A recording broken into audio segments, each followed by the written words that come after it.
The following program is paid for by Absolute Mortgage, a division of Finance of America Mortgage LLC, Equal Housing Lender, NMLS 1071, AZBK 0910184. Tina Mitchell, MLO 145420, is a licensed loan originator with Absolute Mortgage. Visit AbsoluteLoans.com or call 888-90-HOMES for cost information. You're listening to The Money Hour with your host, Tina Mitchell, sponsored by Absolute Mortgage, a division of Finance of America Mortgage. Now, in the studio, local mortgage and finance expert, Tina Mitchell. Welcome to The Money Hour on 1150 AM KKNW, the Saturday, October 1st show. I am your host and mortgage expert, Tina Mitchell, bringing in expert advice and inside knowledge on today's events in our local economy and how it can affect your money. If you're hearing my show at a different time, you are listening to a rebroadcast, but I'm here to answer any questions or connect you with the guests that I have in studio today. Please call the show at 1-855-400-1150. Again, that's 1-855-400-1150 or online at themoneyhour.com. And the lineup for the show today, Andy Landis, regular contributor on my show, nationally known author, speaker, and my go-to guy on everything Social Security, Medicare, and Medicaid. Today we're going to be talking about our younger workers, time for Social Security checkup. Also another regular contributor to the show, Greg Nunn with Gregory and Nunn and Company. Taxpayer identity theft. We're going to show you how to protect yourself.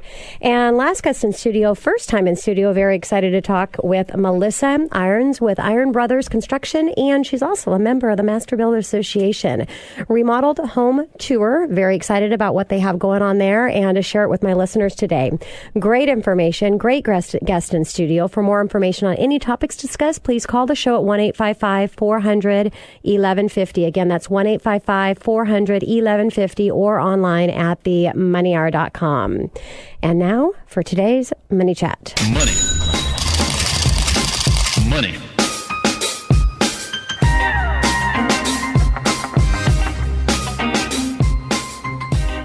Today I wanted to bring in the reason behind the shortage of appraisers.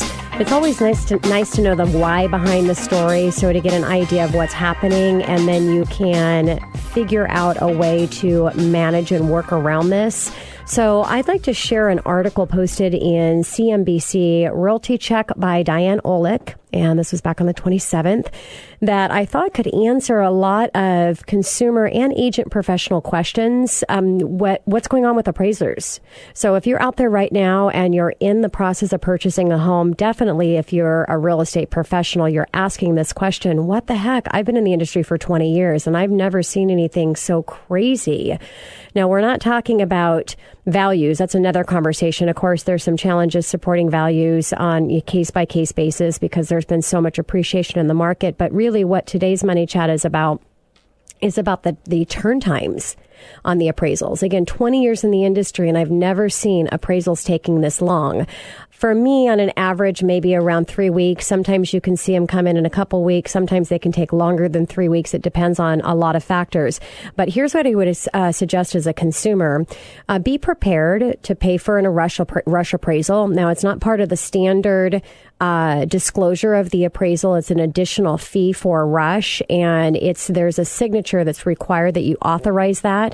So if you're going in with a closing that I would say under 40 days, just know that you're going to be paying for a rush appraisal. Now, if you want to close in 30 days on a purchase, is it realistic for you to be able to do so? Yes. Could there be challenges that potentially come up with the appraisal? Yes. So let me give you the why behind it. Again, this is Diane's article, and the article, how she titled it, Massive Shortage of Appraisers Causing Home Sales Delays. So housing demand is rising rapidly, but a key cog in the wheel is the homeownership is in deep trouble. The people most needed to close the deal are disappearing. Appraisers. The men and women who value homes and who mortgage lenders depend on are shrinking in numbers. Now, that is causing a growing delay in closings, costing buyers and sellers money, and in some cases, even costing them the deal altogether. The percentage of on-time closings has dropped from 77% last April to 64% today for loans backed by Fannie Mae and Freddie Mac, according to Campbell Inside Mortgage Finance. Appraisal-related issues and delays jumped by 50% in that time. So the appraisal shortage is massive. You're seeing significant delays. You're seeing cost increase. You're seeing rate lock expires, said by Brian Koster, CEO of Rockfeld, Merrifield-based Koster VMC of National Appraisal Management Company. Now, since 2007, when the U.S. housing market came crashing down, the number of appraisers has shrunk by 22%, according to the Appraisal Institute and Industry Association. With so few new candidates, the current population of appraisers is aging. It's totally surprising to hear this. More than 60% are over the age of 50. Now, ironically, the decline in the new appraisals is largely due to new regulations designed by safeguard both banks and borrowers. They were put in place at the end of 2008 by Fannie Mae and Freddie Mac and FHA as an entire mortgage banking community was under strict scrutiny after the financial crisis. They changed the rules that would allow apprentice to do full appraisals and instead require the license appraisal to be on site for the inspection. So the result is that the appraisers no longer see a need to pay apprentice. But at the same time, licensing requirements to become appraiser include 2,500 hours of appraisal experience to be completed in 2 years as an apprentice. So the typical appraiser, he's going to do approximately 10 to 15 appraisals a week. For him to be able to take on a trainee, he needs the ability for the trainee to go ahead and inspect the property for him, said Koster. The rules have changed now, and you cannot do what you used to be able to do 10 years ago, which is hire 3 to 4 trainees and really have them go out and inspect the properties. Go out and do the work, and you would really function as an apprentice.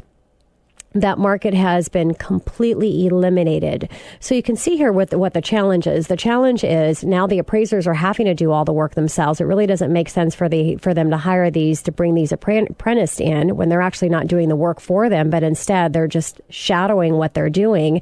And the new people are not wanting to get into the industry because all of the 25 hours that they need of the experience and all the training that's required. So this is where the challenge comes in because our market, we've got a lot of activity taking place out there, and we just don't have the appraisers to be able to do the work.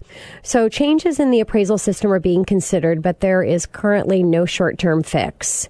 When they remove the trainee to be able to inspect the property, I don't think that they understand the trickle-down effect it would have on the entire mortgage market, nor did they understand how the trainees were used by the appraisers within the mortgage market. The article went on to state in some particular cities, Colorado state, a lot of the cities there, they're seeing 7 weeks on an average for some of these appraisals. So thank goodness we're not dealing with that here. Again, on an average, we might be looking at maybe 3 weeks, could be worse. But again, my advice is prepare up front to pay for that rush appraisal. Set realistic expectations. Those of you that are agent professionals helping with the conversation of what's happening here, share this article with your clients so that they understand. Anything under 30 days, most likely it's possible that you can do this, but set yourself up for success, not for failure. And that was the Money Chat. Coming up next on the Money Hour, a shout out for my next guest and a shout out for my listeners, younger workers, and Social Security. Andy Landis, nationally known author, speaker, and my go-to guy on everything Social Security, Medicare, and Medicaid, right here on 1150 AM KKNW after this short break.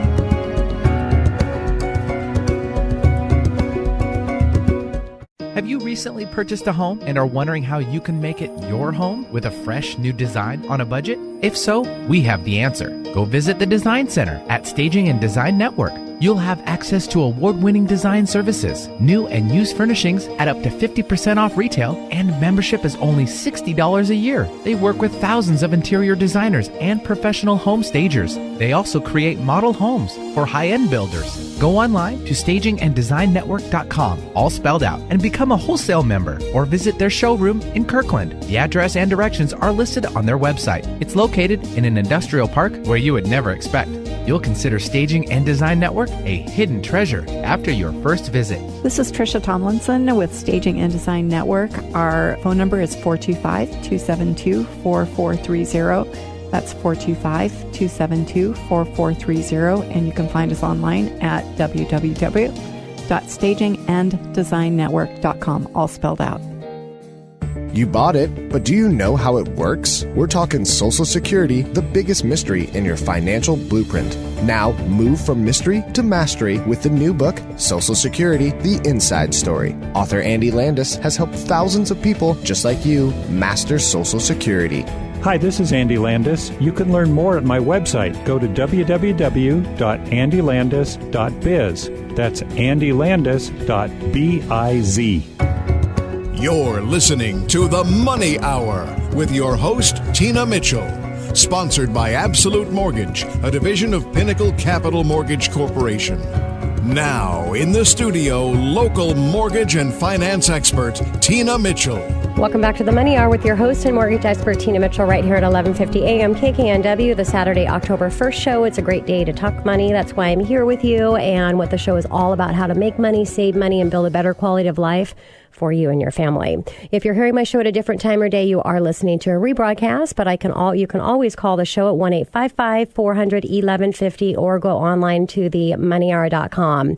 And right now in studio, I have Andy Landis, nationally known author, speaker, and my go-to guy on everything Social Security, Medicare, and Medicaid. Andy, thank you so much for coming back in studio. Thank you, Tina. Great to be here. And our topic today?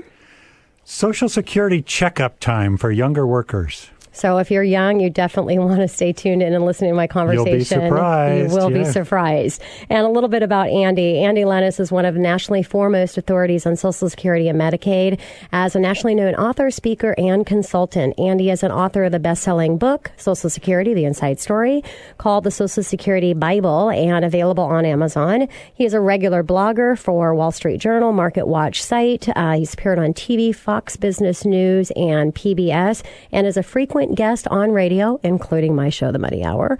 Andy's background includes working at the Social Security Administration, AARP, Boeing, and his own practice, Thinking Retirement. Andy lives in Seattle with Kay and Cody, his dog.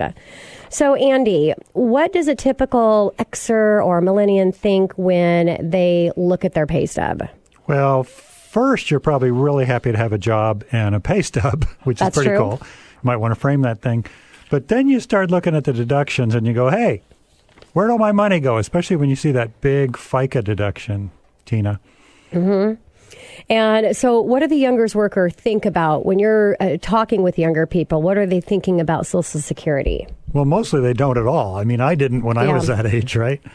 If they do think about it, they're thinking, what a waste. Give me back my money. I'll do better with it. And, of course, the famous, it's not going to be there for me. So you hear that all the time from younger workers. So, Andy, are these generations unique in their attitude? Is something new happening here, or? Just the opposite. Man, I've been around Social Security for 39 years, which I'm starting to realize is over a third of a century. And I've watched generation after generation go through this same pattern. Mm-hmm. And it goes something like this, all the way back to when I was a boomer. In your 20s and 30s, you hate the Social Security because they're taking money out of your paycheck. And in your 40s and 50s, you start to get a little curious about it. Maybe you hear somebody that's getting Social Security, or you look at what your parents are going through. And then in your 60s, it's like you flip over and it's like, this is a totally vital program and I can't retire without it. So, and one more note, that last reaction really hits home for younger people if they face something horrible like disability or death. Then it's like, it's a really vital program.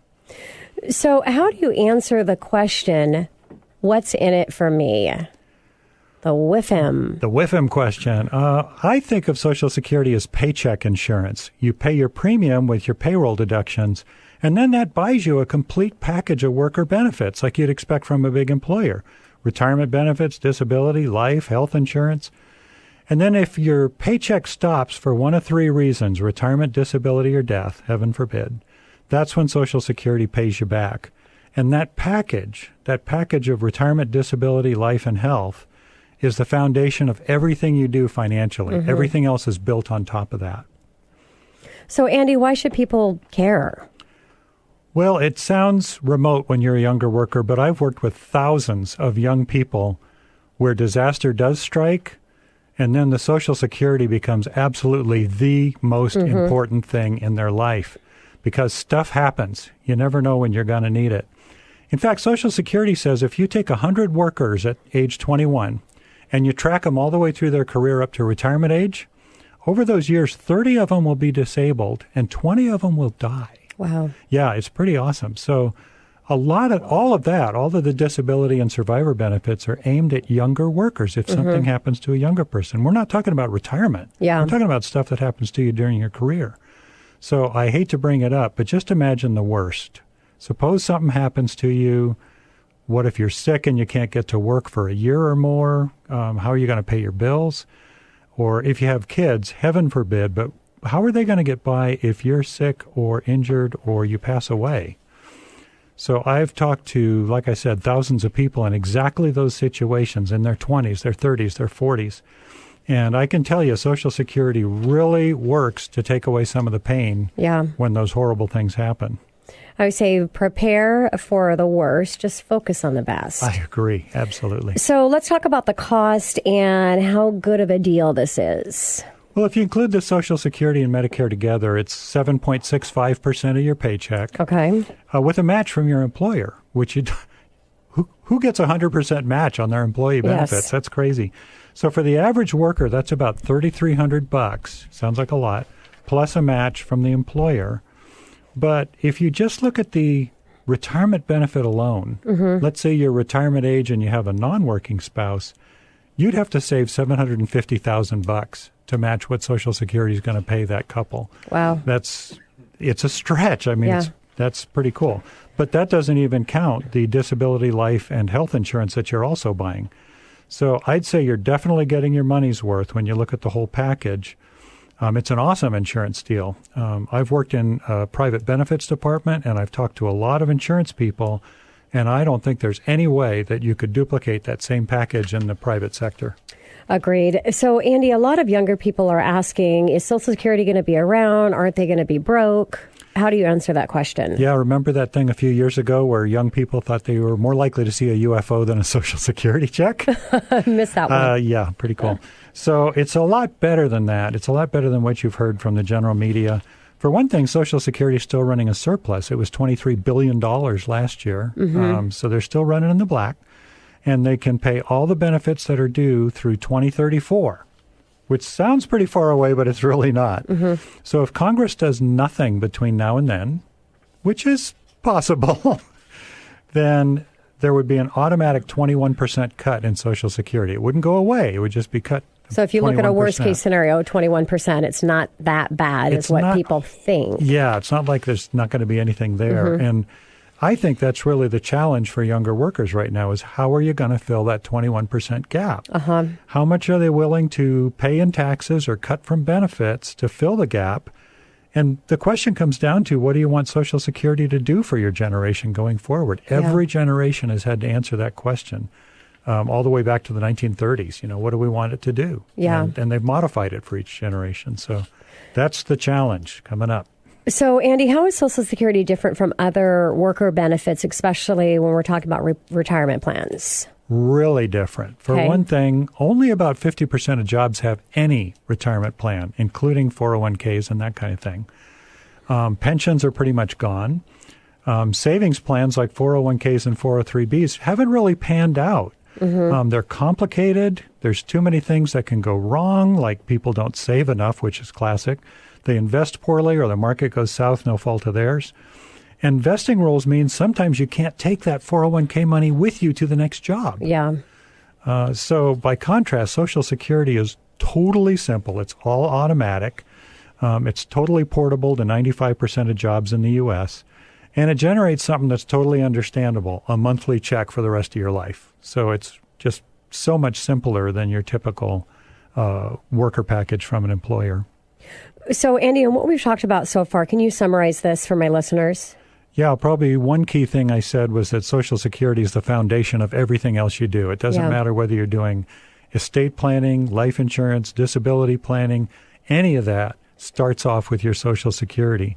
So obviously, if this is your money, you owe it to yourself and your family to learn what it can do and what you can do to build on that foundation, working with people like your guests. There you go. Andy, anything new happening with Social Security that you want to share with my listeners? No, probably it goes back to the same old message that we all need to look at our Social Security records at ssa.gov/myaccount. Set up your own account just like you do at a bank or an investment house, and make sure you know what it's doing for you. So that's ssa.gov/myaccount. Okay. Andy, what about some myths out there that we can clear up for listeners? What's the biggest myth that you hear? Biggest one, especially for people approaching retirement, is Social Security is based on your last 5 or 10 years. You hear 10 years all the time. Social Security is based on my best 10 years. It's not. It's based on your best 35 years. And younger workers need to know that because it's based on your average income throughout your career. So taking a few years off, not a big deal. Taking 20 years off and then re-entering the workforce, there's no way you're going to get a full high Social Security payment. So that's very common. It's not based on 10 years. It's based on 35 years of work. Let's see, another big myth. And you always said, talk about really preparing and planning on when you're actually going to start drawing from Social Security, because there's some pretty hefty, substantial financial implications if you draw too early or you're not strategizing on when to do that. You can take the retirement payment as early as 62, and in fact, that's the most common filing date is age 62. That's where you get the least Social Security over your lifetime. All you got to do is live to average life expectancy or more, and you'll get much more money by waiting till 66 or 70. So basically, take it early. You're betting you're going to die early. Yeah. Now, I understand if you need the money, you need the money. Absolutely. But if you can delay it with a little bit of part-time work or something, draw from your savings a little bit, you're going to come out money ahead. So do some planning around that. Makes sense. Yeah. So what about a biggest mistake that you can help my listeners avoid? A couple ideas. One is taking it too early, like we just said. Yes. One is not planning ahead by not getting your Social Security statement at ssa.gov/myaccount. And, this is going to sound screwy, but especially for younger workers, I hear about this all the time. Oh, my husband died 3 years ago. We have kids. I never knew we could get Social Security. Yeah. And now you've kissed away 3 years of benefits. Wow. Tens of thousands of dollars. So don't ignore it. If you know anybody that goes through a major disability or, heaven forbid, a death in the family, especially if there's kids involved, send them to Social Security and see if there's some money there. Yeah. I hate to hear, families come in years later and, they can go back 6 months. That's it. Yeah. So, not a lot of time to recover a mistake and a missed opportunity. Yeah. So, Andy, as I wrap up my time here with you, I'd like to call to action for your book. Can you tell them what it is and where to pick it up at? Again, the book is Social Security, The Inside Story, and it's called The Bible of Social Security. It's not as hard to read as the Bible. Basically, a full guided tour through the entire Social Security system, whether you're facing a disability in your family, a regular retirement payment, whatever it might be. And it's best place to get it is Amazon. They have a real good price on it. So Social Security, The Inside Story by Andy Landis. Wonderful. Andy, thank you again so much for joining me in studio. Appreciate your wealth of information. Love being here. Thank you. Coming up next on Money Hour, are you concerned about taxpayer identity theft? How do you protect yourself? My next guest, Greg Nunn with Gregory S. Nunn and Company, right here on 1150 AM KKNW after the short break. Are you behind in filing your tax returns? Does the IRS claim you owe them money, but you can't pay? Are you getting nasty grams from the IRS? Are you losing sleep? Please know your tax problems can be solved. Work locally and actually meet the person that'll help you with your tax problems and not some faceless national firm. Call None Better Tax Resolution today at 1-844-SOS-1040 for a free confidential consultation. Again, call 844-SOS-1040 today and start fixing your tax problems so you can sleep peacefully. Here at Empowering the Mature Mind, we provide consulting and design services that allow both homeowners and industry professionals to create successful housing solutions for our second half of life. Empowering the Mature Mind is a residential and outreach program of ADM Architecture. Go to www.empoweringthematuremind.com to sign up for our newsletter and browse all the free and wonderful resources and information available to you right now. Our mission is to help you by dramatically improving your ability to live a longer and happier life at home. Working with Empowering the Mature Mind and ADM Architecture could easily create the best ROI of any investment you could make in your retirement years. Let us prove it to you. For more information, go to www.empoweringthematuremind.com or call 360-440-8475 today. Again, that's 360-440-8475. You're listening to The Money Hour with your host, Tina Mitchell. Sponsored by Absolute Mortgage, a division of Pinnacle Capital Mortgage Corporation. Now, in the studio, local mortgage and finance expert, Tina Mitchell. Welcome back to the Money Hour with your host and mortgage expert, Tina Mitchell, right here on 1150 AM KKNW, the Saturday, October 1st show. I'm here to help you build a strong financial blueprint 1 week and one show at a time.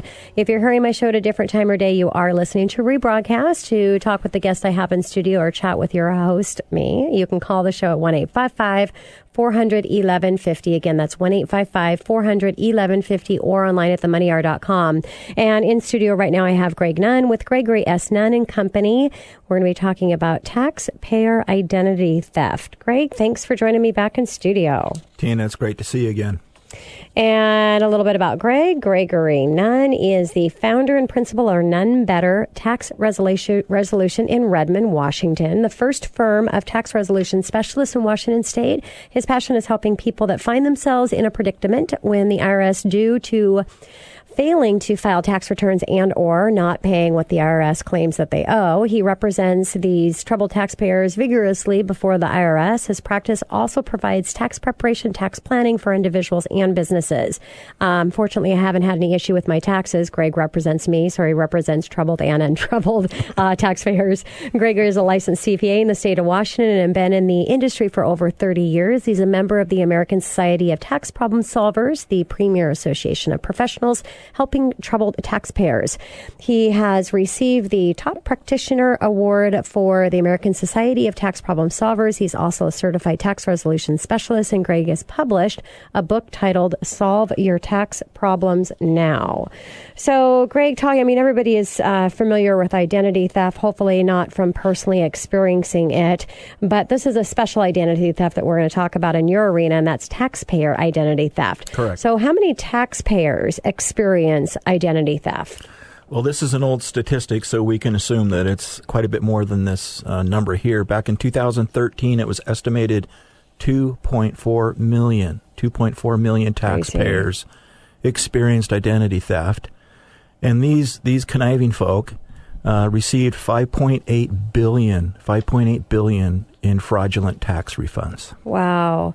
So let's explain to my listeners, what is taxpayer identity theft? Yeah, taxpayer identity theft ordinarily occurs with someone obtaining your name, address, and social security number, and they will file a tax return using your social security number. Scary. With a bunch of bogus numbers that provide all kinds of tax credits. And they get a little check from the IRS because the IRS doesn't have enough safeguards to identify every return that's coming through that just, doesn't make sense. They've increased their protection, but it's still, there's a lot of returns that get through with bad information, and boom, all of a sudden somebody has your identity, file the tax return in your name, and you're kind of screwed. So, Greg, there's always warning signs for everything. So what are those to know if you've had taxpayer identity theft? Yeah, one of the big indicators is you go to file your tax return electronically, and it gets rejected. And you think, wait a minute here, I haven't filed my tax return yet. But that is the key indicator. If that happens, you are very likely to be a victim of identity theft. So what happens if this happens to you? What is this really?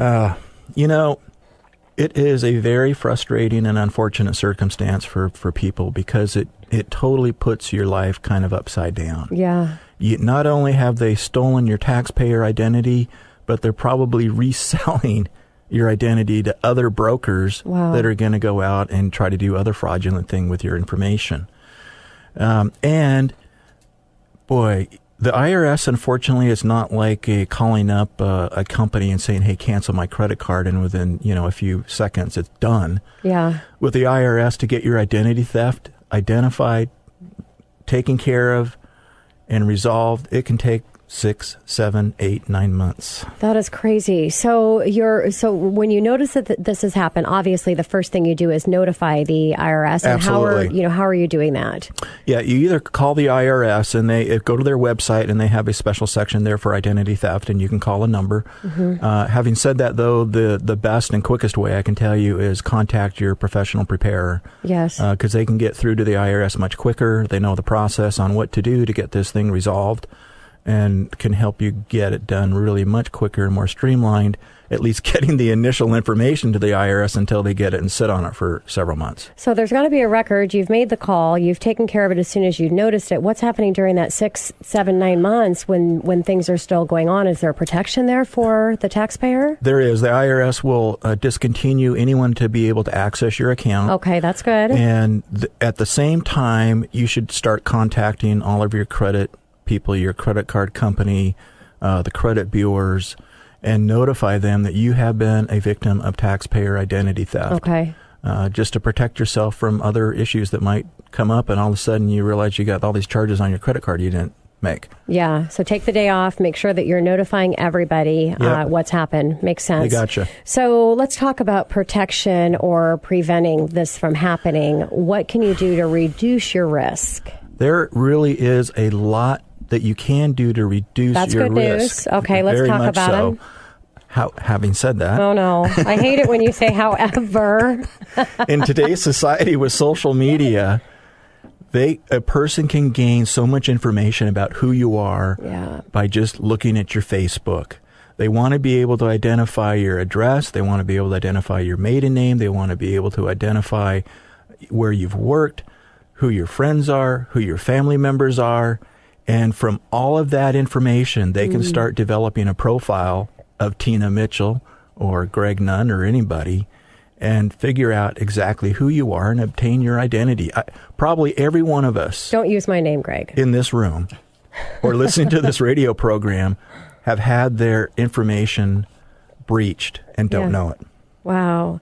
And it's so hard and frustrating because with social media, I mean, me as a business professional, as you know, all of us here in the studio, it's important to have that connection and build connection. And a lot of that's happening over social media. So what other advice do you have outside of don't get on Facebook? Yeah, don't get on Facebook.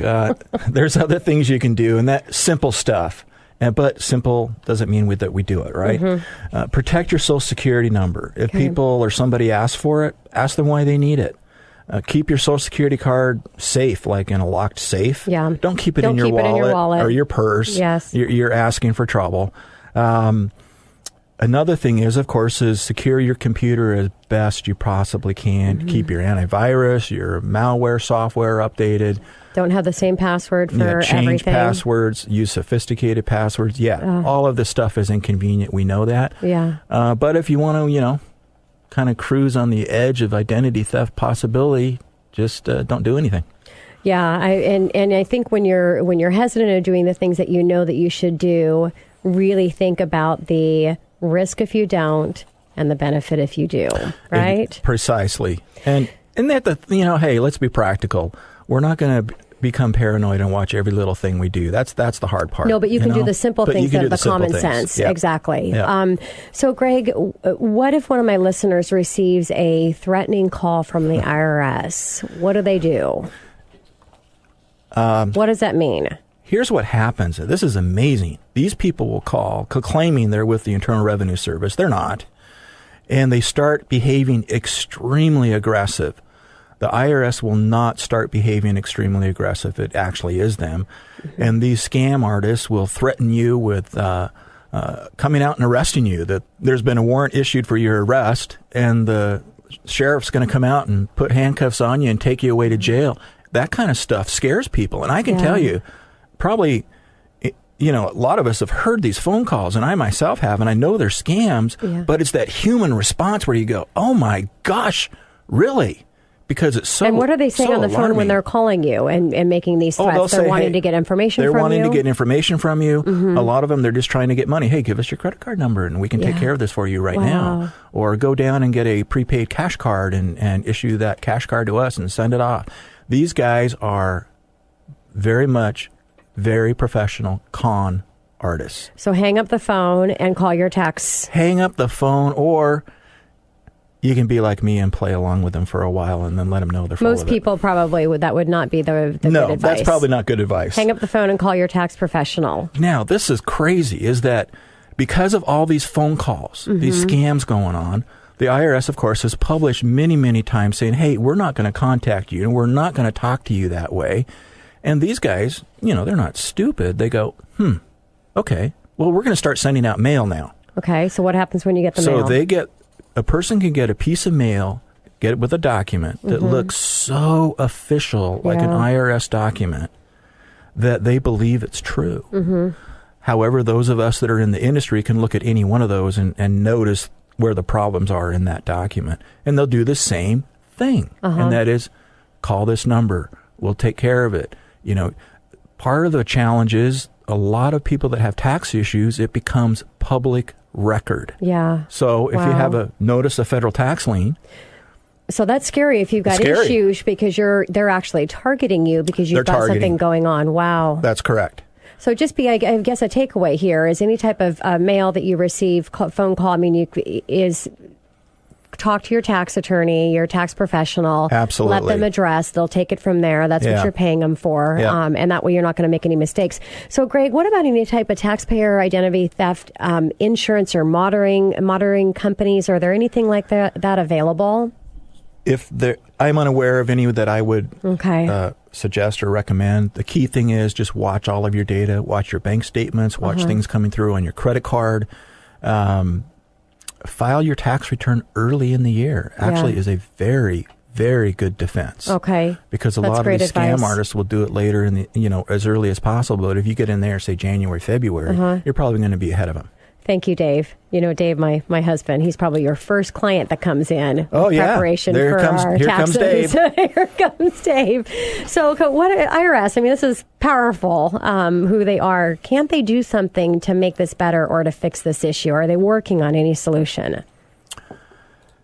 With most government agencies, there always seems to be irony or paradox involved. Congress passed a bill to provide more funding to the IRS for this whole identity theft thing. Okay. So hiring more people and trying to get things done quicker. On the flip side, they passed another bill where the IRS is going to start hiring independent contractors in certain circumstances to do the collections on behalf of the IRS. So now have we just opened up Pandora's box to these scam artists? Oh, yeah, I'm with ABC Collection. I got your account from the Internal Revenue Service. And oh, my. I don't know how long that's going to last. So, Greg, as we wrap things up here, if you could share with my listeners the type of clients that you service and how you can help my listeners. Excellent. Yeah, two primary prongs. One of those is IRS resolution. A person, they haven't filed their tax return for many years, or they're getting legitimate letters from the IRS saying, hey, where are you? Who are you? Where's your money? We are looking for you. I help those people through various different programs to get through the maze or the labyrinth of the IRS to get their problem resolved. The other part is tax preparation and planning. And so I do both of those and absolutely enjoy it. It's such a thrill when a client owes $300,000 and because of, unforeseen circumstances, death or loss of a job, they can't pay it and we can settle it for this one guy for like $5,000. Yeah, so pretty amazing stuff that you're doing. Awesome. So call to action. I know April's a long way away, but it's going to be coming sooner than you think. What do people need to be doing right now? Start collecting all your tax stuff and be ready for it and listen to Tina's radio show because later in this year I will have hopefully a session with Tina talking about getting prepared for year-end taxes. Every year. Greg, thank you so much. I appreciate everything you do for my listeners and for my clients as well. Thanks, Amazing. Tina. You're awesome. Thanks much. Coming up next in the Money Hour, remodeled home tour. Melissa Irons with Iron Brothers Construction and member of the Master Builder Association right here at 11:50 a.m. KKNW after the short break.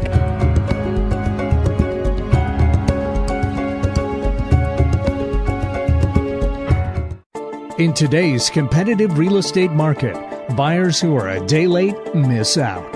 The national real estate websites are often 2 to 3 days late with their new listings. Even worse, they're missing up to 30% of the Seattle market's listings.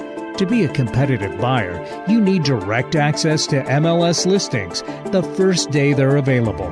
SeattleHome.com updates every day with 100% of agent-listed properties in the Northwest MLS.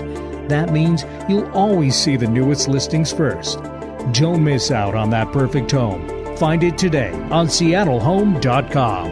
This is Sam DeBoard, Managing Broker with Seattle Homes Group and Coldwell Banker Danforth. Contact us anytime at 206-552-8820 or online at SeattleHome.com. Again, that's 206-552-8820 or SeattleHome.com.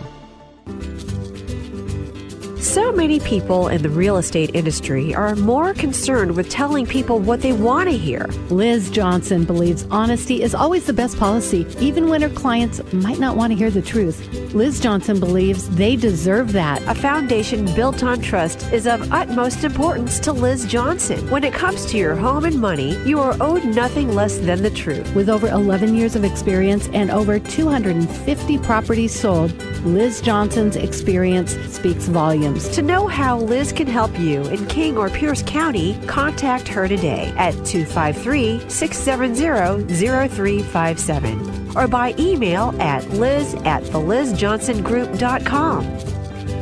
Hi, this is Liz Johnson with the Liz Johnson Group at Keller Williams Realty. Feel free to give me a call at 253-670-0357, and I look forward to hearing from you. Thanks. You're listening to The Money Hour with your host, Tina Mitchell. Sponsored by Absolute Mortgage, a division of Pinnacle Capital Mortgage Corporation. Now, in the studio, local mortgage and finance expert, Tina Mitchell. Welcome back to the Money Hour with your host and mortgage expert, Tina Mitchell, right here on 11:50 a.m. KKNW, the Saturday, October 1st show. I bring in studio each week the best of the best experts in our local market on everything regarding your money. I'm here to help you in today's economy. If you're hearing my show at a different time or day, you are listening to a rebroadcast. You can call the show at 1-855-400-1150. Again, that's 1-855-400-1150. Or online at themoneyhour.com to discuss anything that you'd like regarding money, or best to get you connected with my guests that are in studio today. Right now, Melissa Irons with Irons Brother Construction, and also she's a member of Master Builders Association.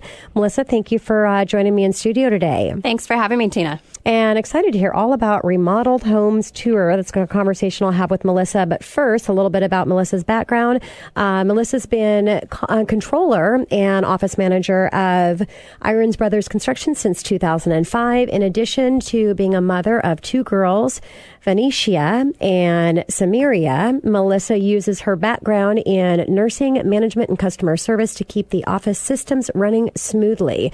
Raised in Seattle, Melissa loves spending time with her family and friends, being outdoors and exercising. Her favorite part of remodeling is matching the products and finishes to her clients' needs and wants. So, Melissa, what is the Remodeled Home Tour sponsored by the Master Builders Association Remodelers Council? Remodelers Home Tour in our 20th annual year is the opportunity for homeowners to step inside remodeled projects. So some of the Puget Sound's most beautiful homes, presented by the Master Builders of King and Snohomish County, will be on tour. Visitors can experience firsthand the quality craftsmanship and innovative ideas that are going on in home remodeling right now. So, Melissa, how many homes are on this tour? There are 15 homes total on the tour this year. Okay, what about the locations? So, where you can find the most information about the Remodeled Homes Tour is the remodeledtour.com website. Okay. That lists out where the homes are located. Seattle, Bellevue, Kirkland is most of where the homes are located this year. So who do you normally see on these tours? Who's attending them and why? I think there's a lot of reasons to attend them. Most importantly, what I would suggest as a builder and remodeler and member of the association, is to get out there if you are a serious buyer who is contemplating remodeling your home. You have the opportunity to see what is in person and meet with folks that are actually performing the work. What a great idea. How long have you guys been doing this for? So this is the 20th annual year of the Master Builders Remodel Home Tour. Okay. We've been on the home tour for the past 5 consecutive years with our company. Awesome. So how much are the tickets, Melissa, and how do my listeners get them? Great question, Tina. So you can register for tickets at remodeltour.com. There is no charge for the tour, but we do want you to actually go online and get a ticket. Okay. It is a ticketed event where you will receive a wristband when you enter each home. You can go to multiple homes with just the one wristband. Participants can donate to our charity partner, which we're really excited about this year. It's Rebuilding Together Seattle. They're a nonprofit organization committed to providing free, safe, and healthy housing repairs for our neighbors that are seniors, people with disabilities, family, children, and veterans. Nice. So personally, Melissa, how are you involved in the tour? Well, I'm going to tell you, Tina, I'm involved in the tour 3 ways. Okay. 1, I am a builder remodeler that has 2 homes that our company is showcasing on the tour. Okay, how exciting. That is exciting. 2, I am a Master Builders Association member, and actually I was named the Remodeler of the Year this year for the association. And I'm the co-chair, along with Sarah Henry of Gaspar's Remodeling and Construction, that will be on the tour. Okay. So her and I have collaboratively engaged 15 total builders that are experts, the best of the best in the field, to showcase our homes for you. And third is I believe in it. Yeah. It is the only opportunity really where you can come in and see a home in person that is not for sale, but that has been personally remodeled by one of the professionals in the area. Yeah, what a great idea. And it seems like it'd be a great experience for, like you said, the people that are thinking of getting into a home and the remodel process. So what types of remodeling projects will visitors see on the Remodeled Homes Tour? Well, again, remodeltour.com has most of the information, and actually you can see every single project in its entirety. Oh, wow. And it actually shows pictures before and after a 360 tour. And you can actually get an idea of where you'd like to go ahead of planning your day on October 8th and 9th for the tours. The other thing I will tell you is that you're going to look at what's hot right now. It could be kitchen additions, eco-friendly updates, outdoor living environments, redone laundry rooms, bathrooms, additions, and whole house remodels. Wow. Nothing better than actually seeing it in person. So let's talk about in person. Are the people on the tour going to be able to meet the remodelers and ask them questions, directly ask them questions? So I think that in each home, you're going to get a flavor for the company that's completed the work. Okay. Not in the style of the work that's completed, because that's custom to each home and each homeowner. Sure. But there will be representatives on hand at each site of the 15 homes that are on tour to talk about the products and the information about each home that's been remodeled. Perfect. So it's a good place to get all of your questions answered after you've gone on the website and kind of checked out what they're going to experience. I think it is definitely worth your while to research first and come prepared if you do have questions, even specifically about the house that you're going to. Great advice.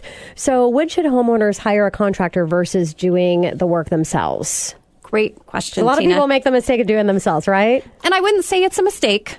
We are all... Maybe they wish afterwards they would have hired a professional. Could be. We're all a little bit of weekend warriors. You know? Not me, Melissa. That's great, Tina. You can call me your next project. There you go. No problem. I would say that in most cases, it's about the work that's required, the equipment and the tools, and the expertise in planning and completing a project. It's one thing to get out there on the weekend and build a fence or a garden shed or an above-ground garden bed. But to actually perform a kitchen remodel, adding onto your house, or revamping the whole entire interior and exterior is a whole different ball of wax. Yeah. So understanding what your expertise are, where your talents and your knowledge is, will answer that question. And where your limitations are. There you go. And as well, providing remodeling experience comes from a professional that's knowledgeable in the trades. Makes sense. And is able to perform and manage to meet your expectations. Yes. So I know that each job is going to be completely different, but, typically what's a remodeling project? How long does that take? So typically it's going to be based on what you're doing.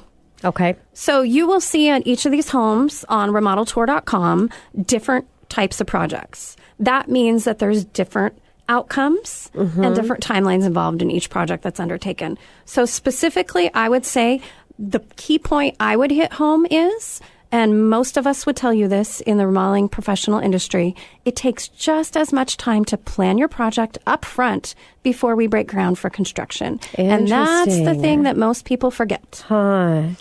Is really taking that time necessary to plan up front and strategize to make sure that the plan is going to be successful after the remodel's completed. Right. So your time frame is contingent on the planning process. Yes. If we plan for it up front, we can give you a very accurate time frame for what actually will happen. Got it. Now, I love watching the shows on TV when they're doing all of the renovations for the home. And how realistic is that, Melissa, when we compare it to our real world? Well, of course we know what is on TV is real, right? Yes. That's why they call it real, right? They show you, they as a collective, what you want to see. It's a show on TV. We got to get you to watch. When you come to the remodel tour, you are going to see realistic in-person projects that have been completed. Not on TV, but really what you see is what you get. Yeah. And so TV is a picture and an entry portal into the world of remodeling. That's pretty much where I would say it's a inspiration point. I was just going to say it's a good place to get inspiration to want to take that next step. Absolutely. But maybe not so much the reality of the process and what it really takes. So in order to see reality, come to the home tour, meet with those of us that actually perform the work. Yes. Get your questions answered and see what realistic timeframes were for the projects that were done. Yeah, it makes sense. So Melissa, choosing the right builder remodeler, it's a really big decision. So how should homeowners consider a remodel and go about finding the right contractor for their job? So, Tina, I would say that there's a lot of things that we could do in regards to discussing how you pick the right remodeler. The biggest factor is going to be about who you sit across from the table with and who's a professional that's going to take the most care of you. And I'm recommending going on the remodel tour, not only because I'm a professional remodeler involved in our association, but you actually are driven to see the work that we've completed, the choices that we've made, and the members of our association are the best of the best. Yes. So in a industry that unfortunately is not always painted with the best light, there are those of us out there that are really doing good for our homeowners. And our homeowners are letting us show you, which is just a testament into itself, how great we've built a relationship with them to allow them to open up our home to you, the public. Makes sense. So can you share more about the Master Builders Association, Melissa, and why you're a part of the organization? Absolutely. Well, first and foremost, this year I'm kind of the first lady. My husband is the president of the executive board of the Master Builders this year, Joseph Irons. Nice. So that's one piece. The other piece is that, again, I believe in it. Yes.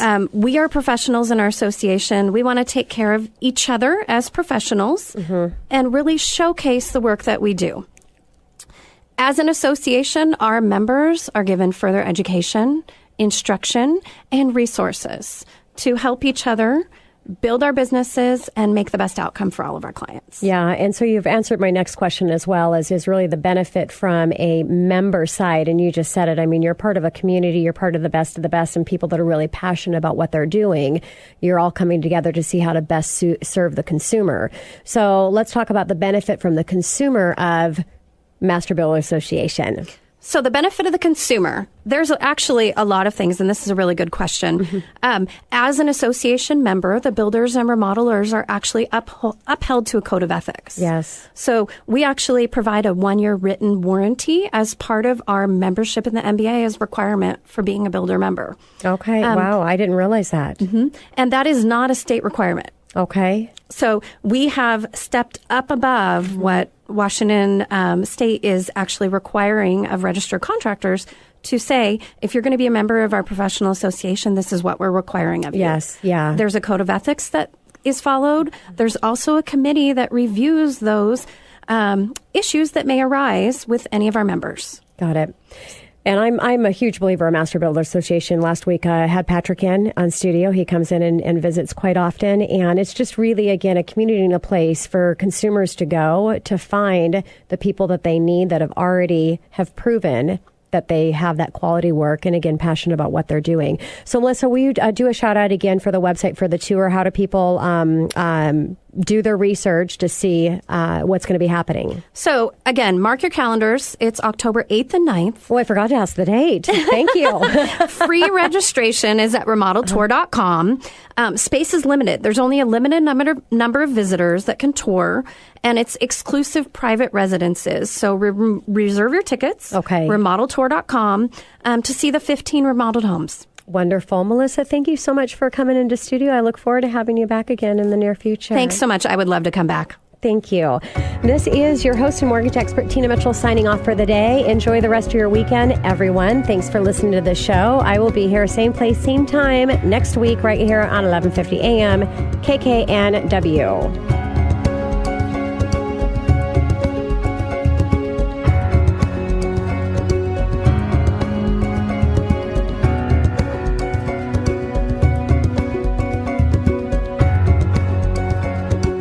The preceding program is paid for by Absolute Mortgage, a division of Finance of America Mortgage LLC, Equal Housing Lender, NMLS 1071, AZBK 0910184. Tina Mitchell, MLO 145420, is a licensed loan originator with Absolute Mortgage. Visit AbsoluteLoans.com or call 888-90-HOMES for cost information.